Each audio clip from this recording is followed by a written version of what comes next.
So hello everyone, good morning, welcome back to my Facebook page Smita Chhetri vlog. अनि फेरि पनि मेरो आजको मिनी भ्लगमा हजुरहरू सबैजनालाई स्वागत जनाउन चाहन्छु। सो अहिले चाहिँ मर्निङको टाइम भइराखेको छ है, अनि हामी चाहिँ यहाँ ड्युटी जानुको लागि गाडी पर्खिरहेको छौँ। अनि यहाँनिर मैले लन्च बक्सहरू पनि त्यहाँनिर भुइँमा राखेर म चाहिँ भिडियो गर्नु थालेँ। अनि आजको दिन चाहिँ एकदमै धेरै राम्रो रमाइलो घमाइलो भइराखेको छ। अनि मेरो चाहिँ है फेसबुकमा अलिकति डिक्रिज भइराखेको रहेछ मैले पोस्टहरू नगरेर। सो त्यही भएर चाहिँ मैले आजको दिनमा मैले यसरी भ्लग गरिराखेको छु साथीहरू। सो अब चाहिँ हामीले यहाँबाट गाडी पायौँ, अनि गाडी पाएर त्यो पनि कुर्दा कुर्दा एकछिन पर्खिनुपर्छ है, यहाँबाट गाडी पाउन एकदमै मुस्किल हुन्छ सिङतामसम्म। अनि हामी यहाँनिर गाडी पायौँ, तर के गर्नु होइन, हामी जाममा फस्यौँ। सो अगाडि चाहिँ सिरवानीमा त्यहाँनिर बाटो बनिँदैछ, रोड बनिएको कारणले गर्दाखेरि। सो यहाँनिर चाहिँ एकदमै ढिलो हुन्छ। सो अहिले चाहिँ 10:10 टाइम भइराखेको छ बिहानको। सो 9:50 AM भइराखेको छ होइन। अनि सो अब हामी यहाँनिर चाहिँ पर्खिरहेका छौँ जाम कहिले खोलिन्छ भनेर। सो यहाँ अगाडि देखिराख्नु भएको छ होइन, यहाँनिर चाहिँ रोडको काम भइराखेको छ, एकदमै राम्रो रोडहरू बनाइराखेको छ। अनि यहाँनिर चाहिँ जहिले पनि रेनी सिजनमा चाहिँ एकदमै बाटो भत्किने गर्दछ होइन। अनि कतिचोटि त यो बाटो बन्द पनि हुने गर्दछ, तर यहाँनिर योपालि चाहिँ एकदमै राम्रोसँगले कार्पेटिङहरू गरिराखेको छ। अनि यहाँनिर चाहिँ पहिरोहरू गएर धेरै गाडीहरू पनि कुचाउने गर्दछ। सो यहाँनिर अहिले चाहिँ एकदमै राम्रो होइन, एकदमै राम्रो बाटोहरू बनिराखेको छ। त्यो भएर चाहिँ यहाँनिर जहिले पनि जाम हुने गर्दछ। सो ड्युटी त अभियसली नै जहिले पनि ढिलो हुने गर्दछ, र पनि छिटो गर्ने कोसिस गर्छौँ।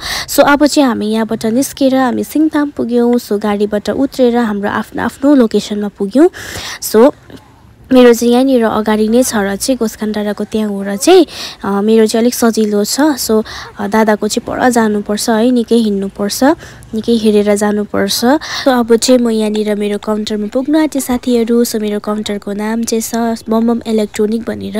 तपाईँहरू यदि सिङताममा भिजिट गर्नुभयो भनेदेखिलाई यहाँनिर आउनु सक्नुहुन्छ। यहाँनिर इलेक्ट्रोनिकको सबै सामानहरू पाउनु सक्नुहुन्छ। सो अब चाहिँ हाम्रो यहाँनिर चिया खाने टाइम भयो। सो हाम्रो आन्टीले चाहिँ एकदमै मिठो चिया बनाएर ल्याउनुहुन्छ। अनि म चिया कहिले दुधको चिया नखाने मान्छे पनि आन्टीको हातको चिया चाहिँ एकदमै मिठो लाग्छ र चाहिँ म कम्ती खाने गर्छु है। अनि एकदमै मिठो भयो।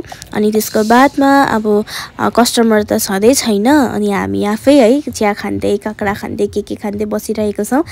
मिठो भयो है। अनि यसको बादमा चाहिँ मार्केट चाहिँ यस्तो हरेस लाग्दो भइराखेको छ कि अहिले एकदमै गाडी हेर्दै बस्नु परिरहेको छ होइन। यहाँनिर बाहिर बसेर फोन चलाउँदै के गर्नु, अब टाइम त अब काट्नै पर्यो, दिन त काट्नै पर्यो जसरी भए पनि।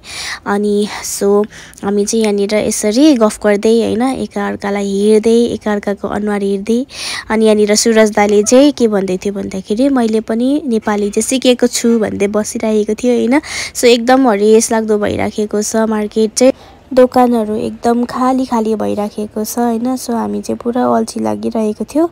सो हाई काट्दै हामी यसरी बसिरहेका छौँ होइन, र पनि हामीले दिन चाहिँ यतिकै यसै गर्दै काटिराखेको छौँ। सो साथीहरू सिङताममा चाहिँ एकदमै धेरै गरम लाग्नु थाल्यो होइन। अनि अब चाहिँ एकदम समर सिजन आइसकेको छ। सो त्यही भएर मैले स्वेटरहरू खोलिकन म यतिकै बसिरहेको छु टी सर्टमै। अनि यहाँनिर देख्नु सक्नुहुन्छ सबैजना टी सर्टमा हेरिराख्नु भएको छ होइन।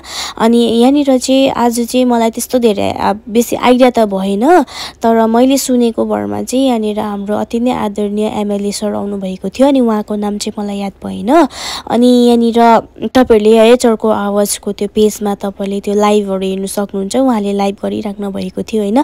अनि मैले पनि यो सानो भिडियो मैले मौका पाएँ, अनि मैले दोकानबाट यो भिडियोलाई गरिराखेको थिएँ। अनि उहाँहरूले चाहिँ यो जति पनि सफाइहरू हुन्छ मैलाहरू नफ्याँक्नु होइन, सफाइको बारेमा चाहिँ उहाँहरूले र्यालीहरू गरिराख्नु भएको भनेर मलाई चाहिँ यो सुन्नमा आयो। सो मैले त्यसै कारण यो भिडियो गरिराखेको थिएँ। सो अब चाहिँ घडीमा होइन 4 बजिसकेको थियो। अनि 4 बजिसक्दा चाहिँ अघि खाएको खानाले पनि छोडिरहेको थियो। सो यतिखेर चाहिँ अनि झालमुरी खानु मन पर्यो। अनि मैले सिमरन जाउँ झालमुरी खानु भनेको त ऊ पनि जुरुक्कै उठेर चाहिँ ओके भनेर चाहिँ त्यहाँबाट हामी यहाँनिर झालमुरी खानु गएको। त लास्टमा हामी खाली हात फर्किनु पर्यो साथीहरू, किनभने झालमुरी दोकानै बन्द थियो होइन। सो अब हामी यतिकै खाली हात फर्केको होइन। सिमरन र म चाहिँ। सो यहाँबाट हामी चाहिँ सिधै आफ्नो काउन्टरमा गयौँ अनि यहाँनिर कस्टमर रहेछ अनि यो चाहिँ हाम्रो दिनको लास्ट कस्टमर डिलिङ हो। सो हामी डिल गरिसकेर चाहिँ त्यसको बादमा हामी घर जानपट्टि लाग्यौँ। अहिले चाहिँ रातिको 7:30 बजिसकेको छ होइन। अनि हाम्रो छुट्टी चाहिँ 7 बजी हुन्छ, 10 to 7 हो। सो अब चाहिँ हामी यहाँनिर गाडीमा बसिराखेको छु अनि एकदमै थाकेको महसुस भएर म ढल्केँ होइन। अब हामी चाहिँ सिधै घर पुग्यौँ। घर चाहिँ 8 बजेतिर पुगेको थियौँ होइन। अनि घरमा गएको त गेटमा लुसी बसिराखेको रहेछ। सो लुसीले हामीलाई वेलकम गर्यो, फर्स्ट वेलकम लुसीले गर्यो होइन। अनि यहाँनिर एकदमै लुसी चाहिँ एकदमै अब के भन्नु लोयल छ होइन। अनि हामी आएको देखेर चाहिँ ऊ चाहिँ पुरा बेसी खुसी भएर चाहिँ हामीलाई यसरी वेलकम गर्छ। हेर्नुहोस् होला भिडियोमै साथीहरू।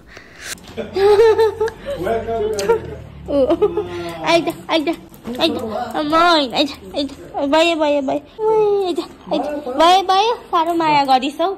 सो अब चाहिँ हाम्रो छोरा चाहिँ यहाँनिर उसको काकीसँग मजाले बसिराखेको रहेछ तातो भएर होइन। अनि हामीलाई देखेर चाहिँ एकदमै ऊ अत्तालिँदै त्यहाँबाट झराउनु लगायो अनि उसको काकी चाहिँले झराइदियो। अनि उसको ब्ल्याङ्केट चाहिँ यही हो होइन। ऊ सुत्दाखेरि यही ब्ल्याङ्केट ओढेर सुत्छ अनि यही ब्ल्याङ्केटमा चाहिँ ऊ चाहिँ यता र उता कुदिबस्छ होइन। अनि उसलाई निन्द्रा लागेको छ भने चाहिँ यही ब्ल्याङ्केट तानेर चाहिँ उसले चाहिँ मलाई मम्मी भन्छ। अन्त निन्द्रा लाग्यो भन्नु त सक्दैन र पनि बुझिहाल्नुपर्छ यो ब्ल्याङ्केट छुयो भने चाहिँ। सो यहाँनिर चाहिँ मेमेले तानिदिनु हुँदै थियो अनि उसले चाहिँ मेमेले लानुहुन्छ भनेर चाहिँ ऊ चाहिँ बसेर रुनु खोज्छ होइन। रुयो अनि रोएको कारणले गर्दाखेरि चाहिँ डल्लै यो ब्ल्याङ्केट बोक्नु पर्ने अनि यही कारण चाहिँ ऊ चाहिँ भुइँमा बसेर यसरी रोएर माग्दैछ, दङ्गाउँदैछ होइन।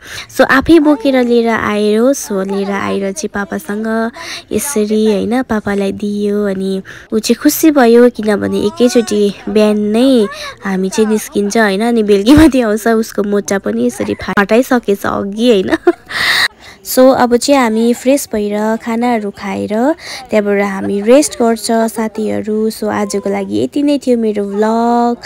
सो एकदमै फर्स्टदेखि लास्टसम्म हेरिदिनु भएकोमा थ्याङ्क यू सो मच भन्न चाहन्छु होइन। Thank you so much for watching, keep supporting me. अन्त मेरो यो भ्लगलाई लाइक कमेन्ट अनि सेयर गरिदिनुहोस् होला। Bye by.